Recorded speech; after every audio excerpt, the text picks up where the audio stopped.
शंकर आदिनाथ को शीश नवाते हैं, हम शीश नवाते हैं। ऋषभनाथ जी का तुमको बैराग दिखाते हैं, हम शीश नवाते हैं। कैसे हुए थे बैरागी हम ये बतलाते हैं, तुमको हम बतलाते हैं। ऋषभनाथ जी का तुमको बैराग दिखाते हैं, हम शीश नवाते हैं। सुनो जिनवाणी का सार है महामंत्र नवकार, कर नमन हजारों बार, सुनो जिनवाणी का सार।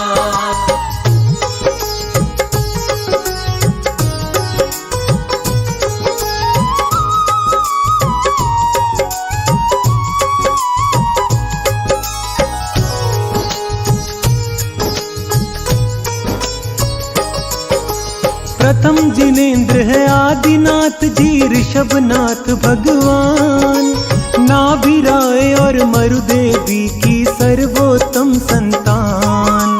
चैत्रवदी नवमी को जन्मे नगर अयोध्या धाम, आदिनाथ भगवान का पहले ऋषभनाथ था नाम। ऋषभनाथ जी अंक गणित का करते हैं विस्तार, प्रतिदिन सबको लिखना सिखाते बीज गणित का सार। राजा प्रजा सुखी थे सारे, सबको था संतोष, उनके राज्य में दोषी नहीं थे, हर कोई था निर्दोष। नगर निवासी उत्सव और उल्लास मनाते हैं, तुमको हम बतलाते हैं। ऋषभनाथ जी का तुमको बैराग दिखाते हैं, हम शीश नवाते हैं। सुनो जिनवाणी का सार है महामंत्र नवकार, कर नमन हजारों बार, सुनो जिनवाणी का सार।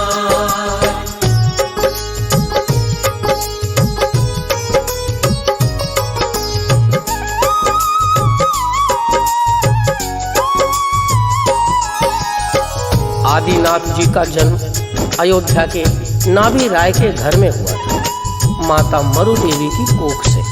सारे अवध निवासी हर्षोल्लास से भर गए थे। बड़े होकर ऋषभनाथ ने सबको पढ़ना लिखना धर्म कर्म सिखाया, जग को ज्ञान दिया।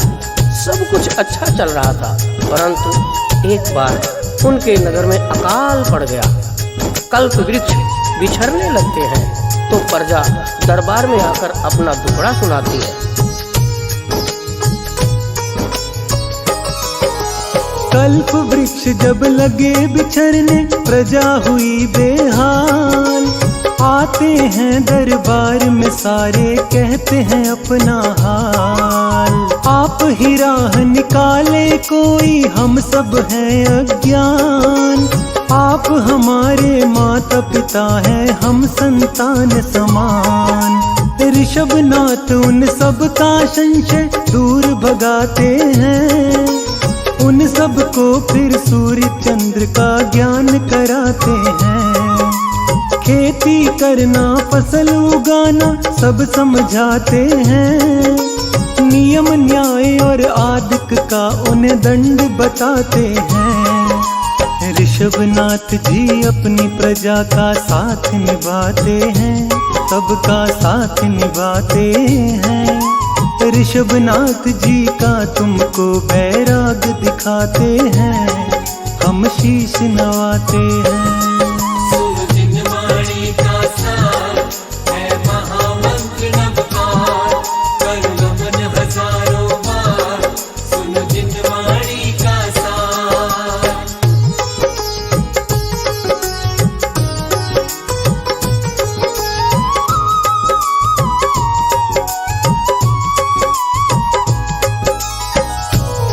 ऋषभनाथ अपनी प्रजा को खेती बाड़ी का काम करना सिखाते हैं, न्याय और धर्म अधर्म का ज्ञान सिखाते हैं। ऋषभनाथ के 2 पुत्र और 2 पुत्रियां थे। पुत्रों के नाम भरत और बाहुबली थे, पुत्रियों के ब्राह्मी और सुंदरी। उन सबको भी विद्या सिखाते हैं।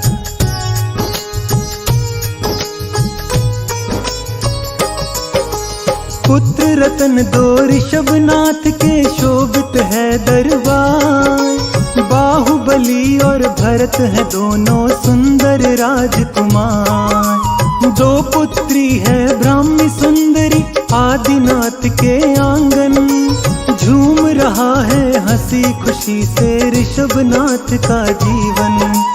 एक बार करवाते हैं वो नित्य का आयोजन। बैठ के सब दरबार कर रहे नृत्य का अवलोकन। अल्पायु नित्यांगना की थी नाच रही दरबार। कच्ची कली सी थी वो अप्सरा गई नाच के हार। गिर गई वो कम उम्र अप्सरा सत्य बताते हैं, हम सत्य बताते हैं। आदिनाथ जी का तुमको बैराग दिखाते हैं, हम शीश नवाते हैं। सुरजिनवाणी का सार है महामंत्र नवकार।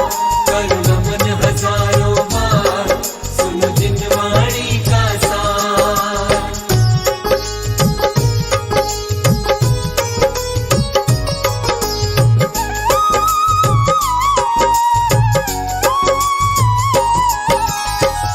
उस अप्सरा की आयु बहुत कम थी। नृत्य करते करते थक जाती है, उसकी सांसें उखड़ने लगती हैं। वो मूर्छित होकर भरी सभा में गिर जाती है। ये देखकर दरबार में उपस्थित सभी हैरत में पड़ जाते हैं। ऋषभनाथ जी के हृदय पर इसका बहुत गहरा प्रभाव पड़ता है। वो चिंता के गहरे सागर में गोते लगाने लगते हैं।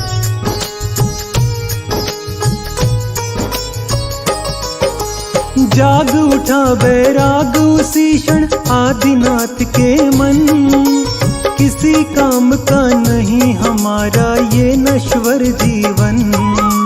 बेटों को बुलवा के उनको सब समझाते हैं। राजपाट दोनों में बराबर वो बंटवाते हैं। छोड़ सभी झंझट संसारी वन को जाते हैं। राजा हजारों मिलके उनके संग हो जाते हैं। कठिन तपस्या करने लगे वो कठिन करे तप योग। उनके साथ जो आए थे वन में भाग गए वो लोग। गर्मी सर्दी आंधी वर्षा सहते जाते हैं, वो सहते जाते हैं। आदिनाथ जी का तुमको बैराग दिखाते हैं, हम शीश नवाते हैं। सुरजिनवाणी का सार है महामंत्र नवकार। करुण मन हजारों बार सुन जिनवाणी का सार।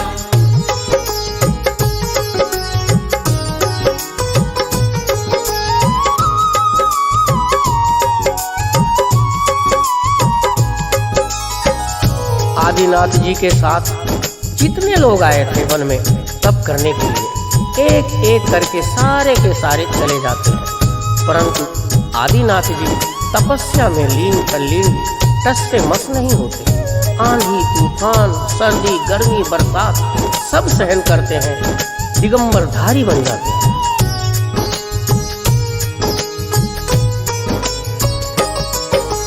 भूख प्यास से व्याकुल होके भागे थे जितने। लिया छुपा छाल पत्तों से अंगों को अपने। फल आदिक का भूख मिटाई भाग लिए वन छोड़। सारे के सारे भाग लिए फिर अपने घरों की ओर। 6 महीने तक तप में डूबे रहे थे आदिनाथ। पता चला ना कब दिन निकला और हुई कब रात। 6 महीने तक भूखे प्यासे रहते हैं आदिनाथ। चले आहार करने खातिर 6 महीने के बाद। भोजन की विधि उनकी कोई समझ न पाते हैं, विधि समझ न पाते हैं।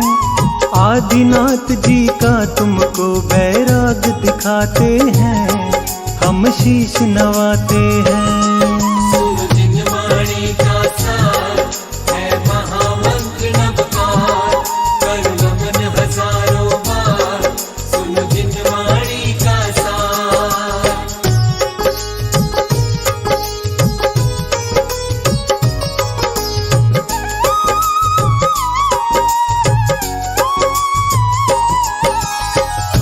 आहार के लिए निकले तो किसी को समझ नहीं आ रहा था कि वो क्या चाहते हैं, उनके मन में क्या है, उनकी विधि क्या है। कोई उनको धन देता, कोई वस्त्र देना चाहता।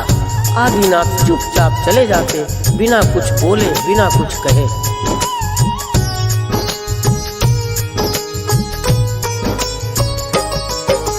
6 महीने तक रहे भटकते, मिला नहीं आहार।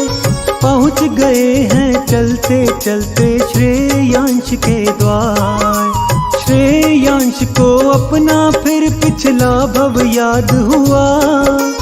पड़ गाहन फिर श्रेयांश ने बिना विलंब किया। गन्ने का रस श्रेयांश से मुनिवर पाते हैं। सारी दुनिया को फिर वो उपदेश सुनाते हैं। अंत समय में मोक्ष मिला, वो स्वर्ग को जाते हैं। चांद खेड़ी में सब जा करके दर्शन पाते हैं। हम मान तुंग की बार बार जयकार लगाते हैं। सब दर्शन पाते हैं। सुखदेव जैन श्री आदिनाथ को शीश नवाते हैं। सब दर्शन पाते हैं।